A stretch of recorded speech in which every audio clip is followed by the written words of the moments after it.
आज प्रदेश अध्यक्ष की जिम्मेवारी के बाद पहली बार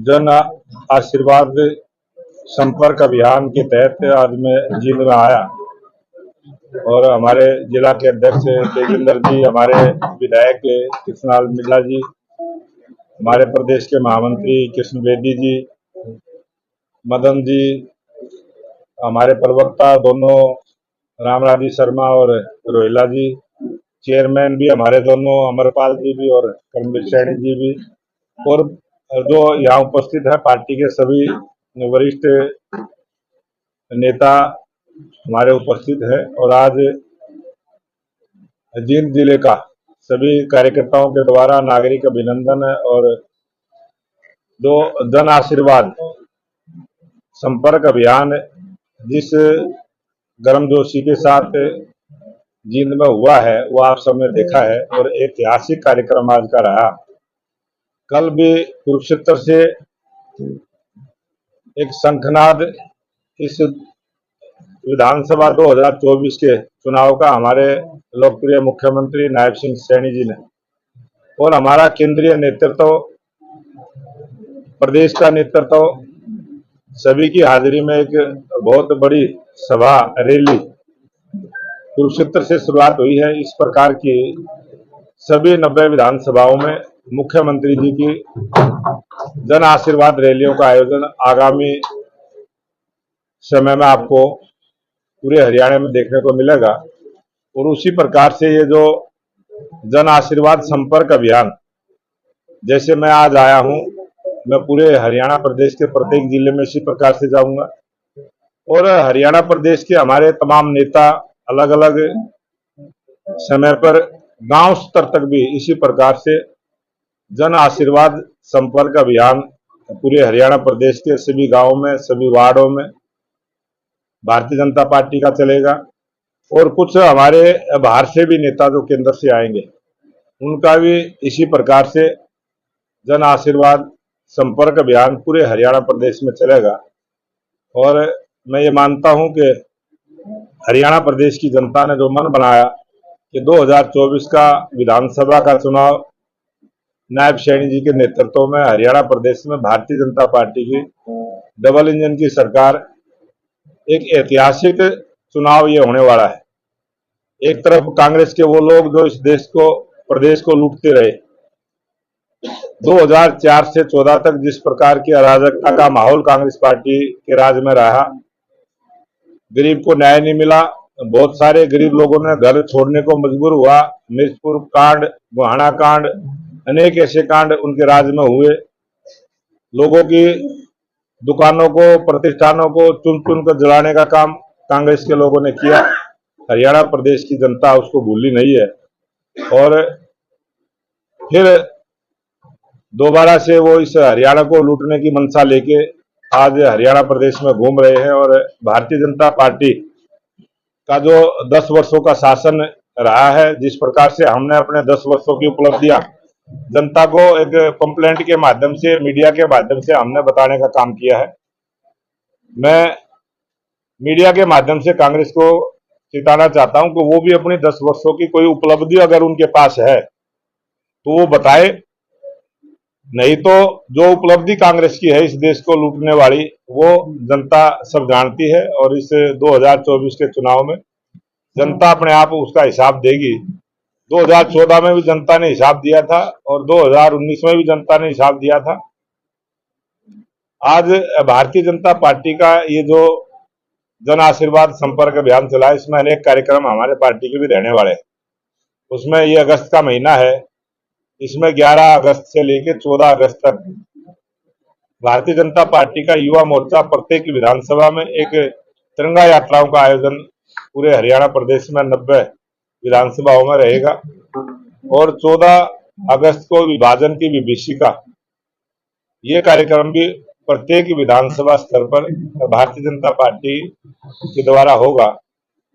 और हरियाणा प्रदेश में इसी प्रकार से अपनी 10 वर्षों की उपलब्धियों को लेकर हम जाएंगे। और नायब सिंह सैनी जी ने जो नई घोषणाएं की हैं, उन सभी घोषणाओं को भी हम जनता के बीच में बताने का काम करेंगे और गरीब कल्याण की जो योजनाएं हमने लागू की हैं, और कल ही किसानों के लिए जो एमएसपी की 9 फसलें ऐसी थी जो हरियाणा प्रदेश में किसानों के द्वारा उगाई जाती हैं, उन सबको भी खरीदने की घोषणा लोकप्रिय मुख्यमंत्री नायब सिंह सैनी जी ने की है।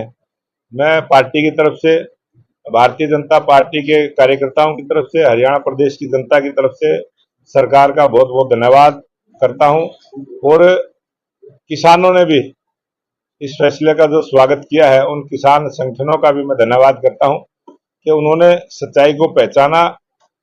किसानों का अगर सही हितैषी सरकार है तो ये भारतीय जनता पार्टी की सरकार है, और आज हरियाणा पहला ऐसा प्रांत बना है पूरे देश के अंदर जो 23 फसलों पर को एमएसपी रेट पर खरीदने का काम करेगा। भारतीय जनता पार्टी की लगातार 10 वर्षों से सरकार चली है, बहुत सारी काम में परिवर्तन हुआ है, विकास में परिवर्तन हुआ है, बगैर भेदभाव के पूरे हरियाणा प्रदेश में सभी विधानसभाओं में समान गति से विकास करने का काम किया। गरीब की भागीदारी सरकार में करने का काम किया। गरीब बच्चे जो सरकारी रोजगार नहीं पाते थे, उनको भी प्राथमिकता के आधार पर रोजगार देकर गरीब आदमी की भागीदारी सरकार में करने का काम हमने किया है। और बड़े स्तर पर जो 1,42,000 सरकारी नौकरी 10 वर्षों में हमने दी है, ये सरकारी आंकड़े हैं। 2014 से पहले कांग्रेस ने कितनी नौकरियां किस प्रकार से दी, कांग्रेस के राज्य में जितनी भी नौकरियां देने का काम हुआ, उसमें कितना बड़ा भारी भ्रष्टाचार था, पैसे का लेन देन होता था, सिफारिश का बोलबाला था। लेकिन भारतीय जनता पार्टी की सरकार ने 1,42,000 कर्मचारियों को सरकारी रोजगार प्राथमिकता के आधार पर देकर बगैर पर्ची खर्ची के रोजगार देने का काम किया है। हमारी सरकार की अनेक ऐसी उपलब्धियां हैं, वो हम जनता के बीच में जाएंगे, और जनता तीसरी बार हरियाणा प्रदेश में भारतीय जनता पार्टी की सरकार, यही हरियाणा की जनता बनाने का काम करेगी। बड़ौली से पिछली बार बीजेपी ने नारा दिया 75 बार, इस बार कह रहे हैं कार्यकर्ता सरकार, क्या संभव हो पाएगा? अब भारतीय जनता पार्टी की सरकार कार्यकर्ताओं की सरकार है, पहले भी कार्यकर्ताओं की सरकार रही है, आगे भी कार्यकर्ताओं की सरकार रहेगी। और चुनाव के समय बहुत सारे बातें चलती हैं, बहुत सारी ऐसी बातें कांग्रेस के द्वारा प्रचारित की जाती है। बहुत सारी कांग्रेस ने झूठा प्रचार भी किया। कांग्रेस के लोगों ने प्रचार किया कि हर आदमी को 15 लाख रुपए देने की घोषणा की है। मैं आज भी आपके सभी मीडिया के माध्यम से कहना चाहता हूँ, वो कोई क्लिप दिखा दो कभी हमने ये घोषणा की हो कि हर खाते में 15 लाख रुपए देंगे, लेकिन कांग्रेस ने ऐसा दुष्प्रचार किया। कांग्रेस झूठ बोलती है। अभी आप सबने देखा होगा संविधान को लेकर किस प्रकार से झूठ बोलने का काम किया। भारतीय जनता पार्टी जो कहती है वो करती है, और भारतीय जनता पार्टी की कथनी और करने में कोई अंतर नहीं है। हमने जिस प्रकार से जब भी कोई बात संविधान में रह के की है, और आगे भी संविधान में रह के हम काम करेंगे। राजनीतिक टिकट का पैमाना क्या रहेगा 2019 के अंदर? 3 जिले को एग्जाम्पल के तौर पे ले, प्रत्येक विधानसभा में कांग्रेस कल्चर या येलो कल्चर के चेहरों को प्रत्याशी बनाया गया था। तो क्या 10 साल के दौरान भाजपा इतनी मजबूत होती है, आप संगठन से जुड़े चेहरों को प्रत्याशी बनाए? भारतीय जनता पार्टी ने हमेशा संगठन से जुड़े हुए चेहरों को ही उतारा है, और जो कोई पार्टी ज्वाइन करता है तो वो उस पार्टी का हो जाता है। जो पार्टी का होता है उसको हम टिकट देते हैं। हमने अपनी पार्टी वालों को ही टिकट दिया। अध्यक्ष जी, अभी जो आप बात कर रहे हैं कि बिना भर्ती बिना पर्ची के आपने नौकरियां दी, विकास के कार्य करवाए हैं, जहाँ गरीबों को कल्याण के लिए नीतियां बनाई हैं, इन्हीं बातों को लेकर के आप विधानसभा चुनाव में जाने की बात कर रहे हैं। इन्हीं बातों को लेकर के पार्टी ने अभी लोकसभा का चुनाव भी लड़ा, लेकिन पार्टी आधे से कम सीटों पर रह गई। तो आपको क्या लगता है कि विधानसभा चुनाव में पार्टी किस प्रकार से इसको गेन कर पाए? इस लोकसभा चुनाव में भी कांग्रेस पार्टी से 3% वोट भारतीय जनता पार्टी की ज्यादा है। 44 सीटों पर हम जीते, 42 सीटों पर कांग्रेस जीती। हम कांग्रेस से आगे हैं, और आने वाला जो विधानसभा का चुनाव होगा, ये जो चुनाव था ये बिल्कुल आमने सामने का चुनाव था।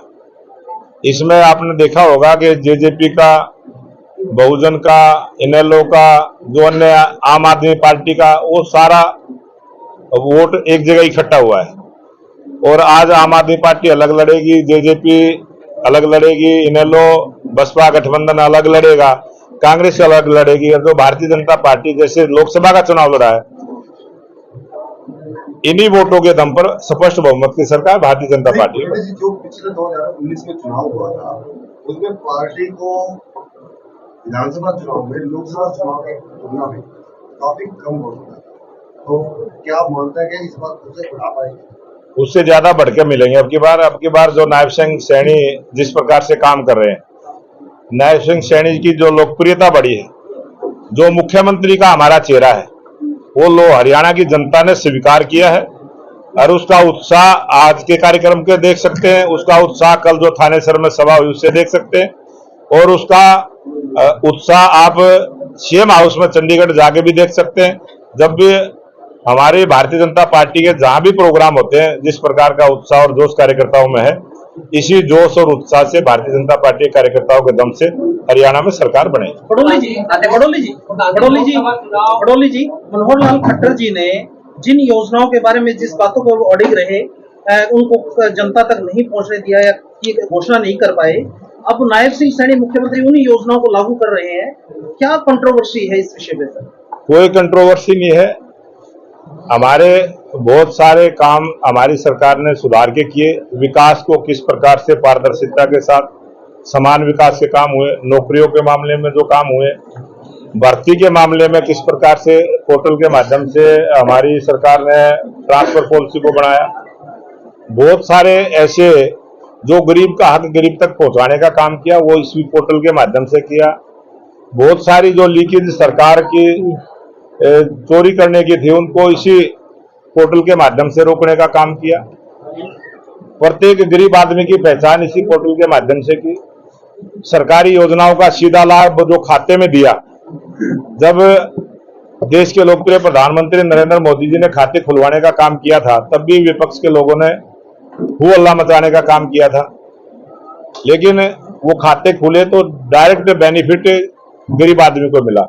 नई सोच के साथ, नई योजनाओं के साथ भारतीय जनता पार्टी ने काम किया है, और यही जो विकास का मॉडल है, आज उसी विकास के मॉडल से देश दुनिया का आर्थिक दृष्टि से 5वें नंबर का देश बना है।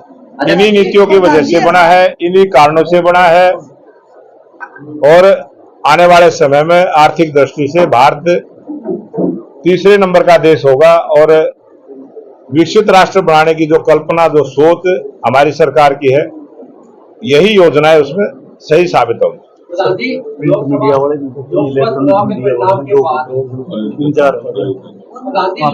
परिणाम के बाद आरोप सामने आएगी, इधर भी विकास हुआ, उधर भी विधानसभा चुनाव में ऐसी सिचुएशन ना आए भाजपा के सामने, उसके लिए क्या कर? भारतीय जनता पार्टी के कार्यकर्ता ने एक मन से, ये जो जोश और उत्साह कार्यकर्ताओं में है, ये कार्यकर्ताओं को मन बन चुका है, और वो इसी जोश के साथ इस चुनाव में स्पष्ट बहुमत की सरकार भारतीय जनता पार्टी की बनाएगी।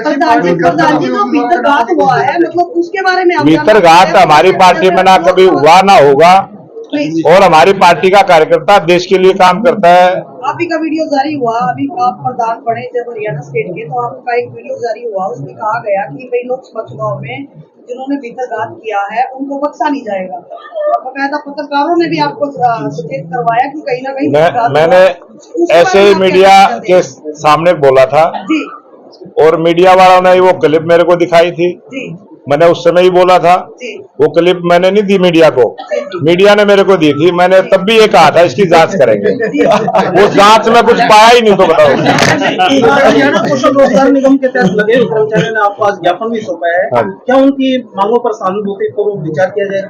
100% जो भी ज्ञापन हमारे को, चाहे कोई यूनियन दे, चाहे कोई कर्मचारी आके सीधा दे, चाहे कोई समाज का कोई भी प्रतिनिधि आके दे, उन सब पर हम विचार करते हैं। और जो ज्ञापन हमें दिए, प्रधान जी, आपकी हार का मुख्य कारण क्या रहा, आप क्या मानते हैं? हार का कारण है वोट कम मिलना, और दूसरा कोई कारण ही नहीं होता।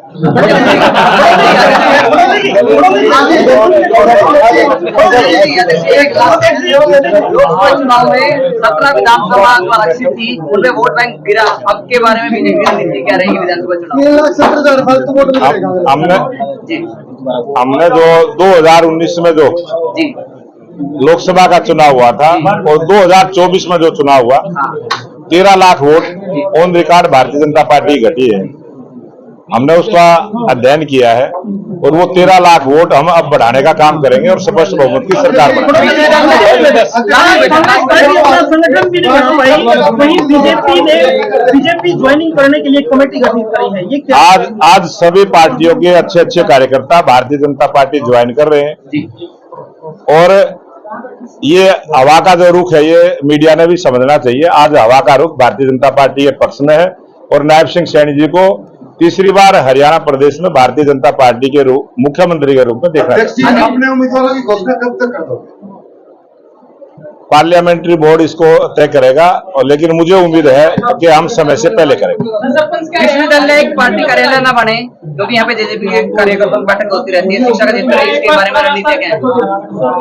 जिन विश्वविद्यालय पार्टी कार्यालय न बने जेजेपी का, ये इस प्रकार की जानकारी आज मेरे को कुछ स्टूडेंट्स ने दी है और ये बात संज्ञान में आई है, इस पर कार्रवाई करेंगे।